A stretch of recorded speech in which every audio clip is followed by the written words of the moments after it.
नमस्कार दोस्तों। बिहार राजनीति का केंद्र रहा है, या कह सकते हैं कि बिहार और यूपी से देश की राजनीति की तस्वीर क्लियर होती है और पूरा देश चौंकता है। लेकिन इस बार बिहार अगर देश को चौंका रहा है तो वह है नीट परीक्षा। 5 मई को परीक्षा के बाद जिस तरह से बवाल खड़ा हुआ है वो दिनों दिन बड़ा होता जा रहा है और लाखों स्टूडेंट्स की तकदीर और उनके भविष्य की तस्वीर उस रिजल्ट में छिपी हुई है। इसलिए राजनेता भी अपने सफ़ेद तोता को नजरें नीची कर बार बार निहार रहे हैं कि कहीं दाग न लग जाए।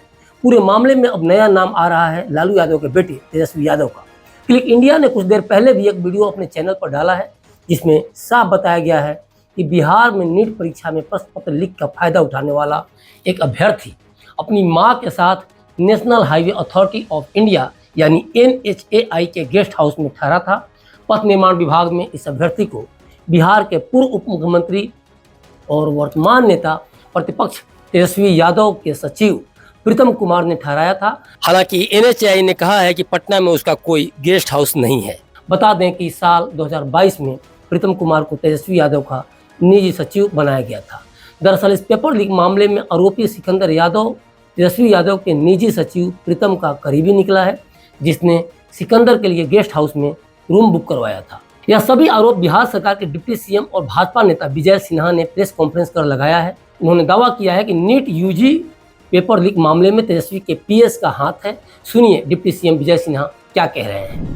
पूरे विषय को गंभीरता से लिया है जब हमारे विभाग का मामला आया, और हमने कहा कि ये बहुत गंभीर विषय है और निश्चित तौर पर इसकी उच्च स्तरीय जांच हो, क्योंकि ये मामला यहाँ के नेता प्रतिपक्ष तेजस्वी यादव से जुड़ा है।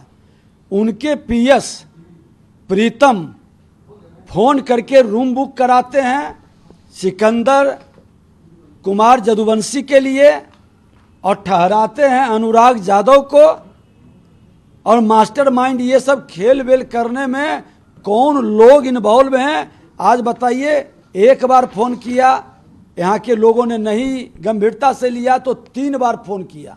1 तारीख को फोन हुआ, फिर 4 तारीख को फोन हुआ, और अपने पद का और रसूख का दबाव डाल करके इस तरह से खेलना दुखद दुर्भाग्यपूर्ण है। प्रतिभा का गला घोंटना कहीं न कहीं ये दुखद और दुर्भाग्यपूर्ण है।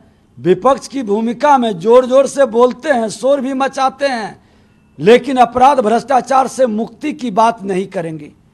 प्रत्यक्ष अप्रत्यक्ष संरक्षण करेंगे। हमने जब नेता प्रतिपक्ष था उस समय भी बात को हमने कई बार उठाया था कि राजद हमेशा अपराधी भ्रष्टाचारी को प्रत्यक्ष अप्रत्यक्ष संरक्षित करता है, और इसका कई बार प्रमाण भी आया है।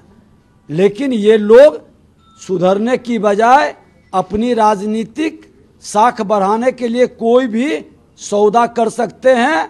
आतंकवाद, उग्रवाद, अपराध, भ्रष्टाचार को कहीं न कहीं संरक्षित, पोषित, प्रशिक्षित करने में से बाज नहीं आएंगे। ऐसे लोगों की जांच से ही तो पता चलेगा। लोग कहते हैं कि ये लोग कभी सुधरेंगे ही नहीं, तो जांच होगा तो स्पष्ट होगा सारा विषय। सवाल यह उठता है कि विजय सिन्हा के आरोपों में सच्चाई है या फिर सिर्फ अभ्यर्थी के ठहरने पर ही हंगामा मचा है। राजनीतिक दलों के बीच बयानबाजी से हटकर भी अगर सच्चाई को परखें तो अभ्यर्थी अनुराग यादव के लिए कमरा बुक कराते समय सिकंदर कुमार यादवेंदु के नाम का जिक्र आया है, और नीट परीक्षा 2024 के पेपर लीक में इस शख्स को सरगना के रूप में गिरफ्तार किया जा चुका है। ठेकेदार से बिहार सरकार में जूनियर इंजीनियर बने सिकंदर यादव की संलिप्तता नीट पेपर लीक में न केवल सामने आई है, बल्कि अब तक गिरफ्तार अभ्यर्थियों या कह सकते हैं कि परीक्षार्थियों और उनके परिजनों ने लिखित तौर पर उसकी भूमिका भी बताई है। नीट परीक्षा को लेकर केंद्रीय एजेंसी ने पहले ही प्रशासन को इनपुट दे रखी थी, और इसी इनपुट के आधार पर जिस दिन 5 मई को परीक्षा हो रही थी उसी दिन बिहार सहित देश भर में छापेमारी हो रही थी, ताकि अगर इस परीक्षा को लेकर गड़बड़ी फैला रहा हो कोई तो उसके खिलाफ सख्त कार्रवाई की जा सके। बिहार में छापेमारी के दौरान पटना पुलिस को जानकारी मिली कि एक डस्टर गाड़ी से नीट परीक्षा में कुछ गलत हो रहा है, और इस गाड़ी पर दानापुर नगर प्रशासन का प्लेट लगा हुआ था।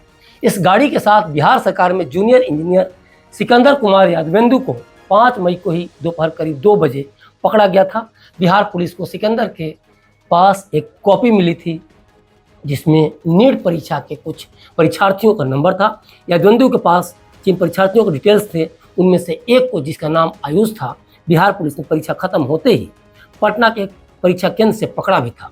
शाम करीब 5:20 पर जब उसे पकड़ा गया तो उसने कबूल लिया कि सिकंदर अंकल ने रात में पटना के खेमनी चौक में उसे और कुछ अभ्यर्थियों को ठहराया था। वहीं प्रश्न पत्र में दिया उत्तर हटाया गया जो नीट के पेपर में आया था। जो आयुष ने बताया, बिहार पुलिस ने उसके अनुसार वहां उसको ले गई। पुलिस खेमनी चौक भी ले गई उसे, और यह भी पता किया कि कहाँ 4 मई को पेपर हटाए गए थे, और उस बिल्डिंग की छत पर भी गई जहां नीट प्रश्न पत्र के जले पेपर मिले। आयुष की निशानदेही पर 1 दर्जन से अधिक लोगों की धरपकड़ भी हुई है। लेकिन इतना सब होने के बावजूद एक सवाल उठता है कि एनटीए अगर बिहार के आर्थिक अपराध शाखा का सहयोग करता तो अब तक पूरा मामला खुलकर सामने आ जाता। और सवाल ये भी है कि क्या एनटीए ने आर्थिक अपराध शाखा का इसलिए सहयोग नहीं किया कि पूरा मामला खुल जाता तो उसके बड़े से बड़े अधिकारी आज सलाखों के पीछे होते।